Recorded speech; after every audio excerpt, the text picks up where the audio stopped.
आसिम मुनीर की एक पूरी दुनिया में एक वक्त जो है ना वो तारीफ की जा रही।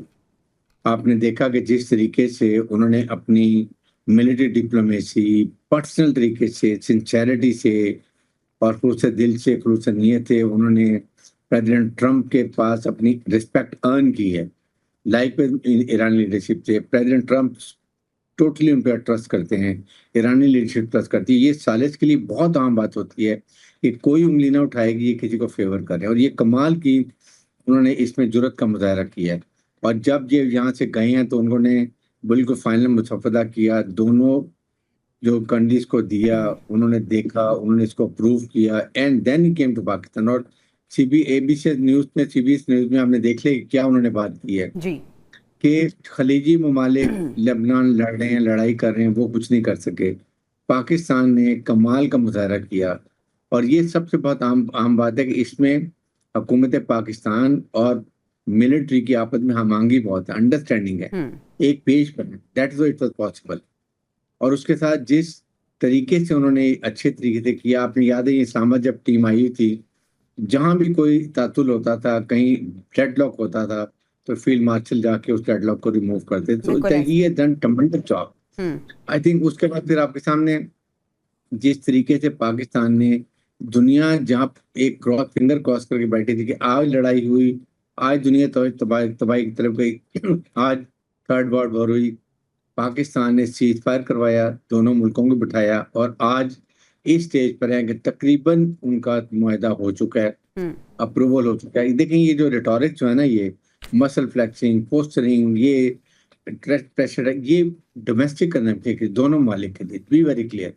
अदरवाइज काफी हद तक अंडरस्टैंडिंग हो चुकी है। और ये ऑनेस्टली मैं बताऊं, ये पाकिस्तान के अवाम, पाकिस्तान की हुकूमत, पाकिस्तान की मिलिट्री और दुनिया फील्ड मार्शल के इस काम को याद रखेगी।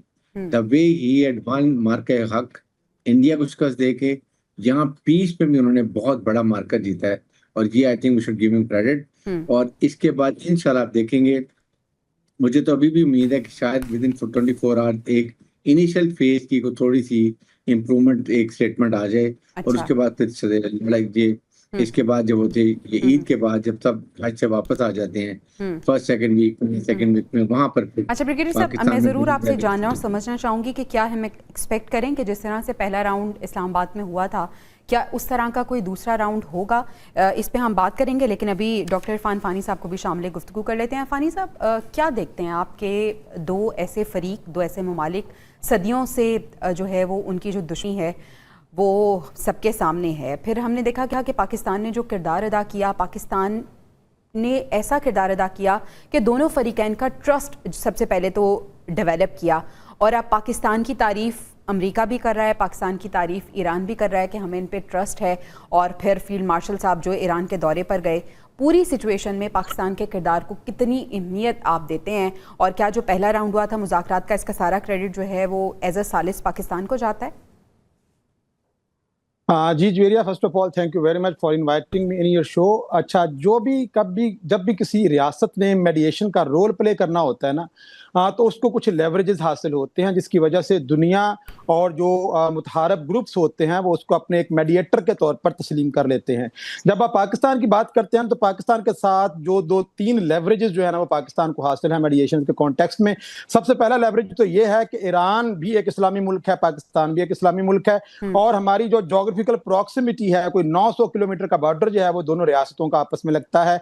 और हम देखते हैं कि पाकिस्तान के अंदर भी कोई 20% के करीब जो शिया कम्युनिटी रहती है, हमारे जो शिया भाई हैं, और इसी तरीके से ईरान के अंदर भी कोई सुन्नी भाई जो है वो ईरान की पॉपुलेशन का हिस्सा है। ये तो हो गया पहला लेवरेज। जब हम दूसरे लेवरेज की बात करते हैं तो उसके अंदर पाकिस्तान एक इस्लामिक एटॉमिक पावर है। मतलब दुनिया के अंदर कोई इस्लामी मुल्क ऐसा नहीं है जिसके पास एटम बॉम्ब हो। आप देखते हैं कि जिनीवा के अंदर जब मुज़ाकरात हो रहे थे तो मिडल ऑफ द निगोशिएशन उसके ऊपर अटैक कर दिया जाता है। ओमान के अंदर हो रहे तो उसके ऊपर middle of the negotiation attack कर दिया जाता है।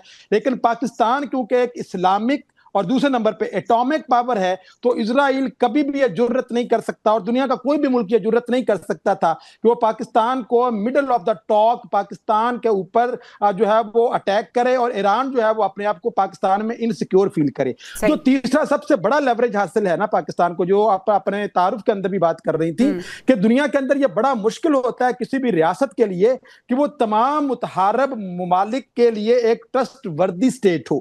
پاکستان جو ہے جہاں پہ وہ تہران اور ریاض کے درمیان ایک ٹرسٹ کریٹ کیا پاکستان نے، اور دونوں ممالک جو ہیں وہ جب بھی آپس میں ان کا آپ دیکھتے ہیں کہ ایران اور سعودی عربیہ کی رائیولری کی بھی ایک پوری تاریخ ہے، لیکن ہمیشہ وہ پاکستان کی طرف دیکھتے ہیں۔ اور اسی طرح سے جب آپ ریاض اور دوسری طرف واشنگٹن اور بیجنگ کی طرف بھی آتے ہیں، ایک طرف چائنا ہے، امریکہ ہے، جب بھی ان دونوں ریاستوں کو بھی کوئی مسئلہ ہوتا ہے، 72 کے اندر بھی پاکستان نے ان دونوں ممالک کے جو تعلقات ہیں ان کو نارملائز کیا، تو پھر پاکستان کی طرف یہ دونوں ممالک دیکھتے ہیں۔ تو ایک جس طریقے سے پاکستان نے انتہائی خوبصورتی سے ایک ٹائٹ روپ جو تھی ڈپلومیسی کی اس کے اوپر پاکستان چلا ہے، اور اس کے اندر اس نے تمام متحارب گروپس تہران سے لے کے ریاض تک، بیجنگ سے لے کے واشنگٹن تک، جس طریقے سے ایک توازن کو قائم رکھتے ہوئے اور ان تمام ممالک کو کچھ ایسے نکات کے اوپر متفق کروانے پہ پاکستان نے جو کردار ادا کیا ہے، یہ دنیا میں اس وقت جو کرنٹ اس وقت جو سچویشن میں ہم زندہ ہیں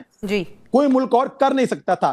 اب دیکھیں چین جیسا ملک، روس جیسا ملک جو ہے وہ بھی فرنٹ لائن پہ اس لیے نہیں آ رہا کہ ان کو پتا ہے کہ اگر وہ کسی میڈییشن کا حصہ بنتے ہیں اور کل کو ڈونلڈ ٹرمپ جیسا بندہ اس میڈییشن کے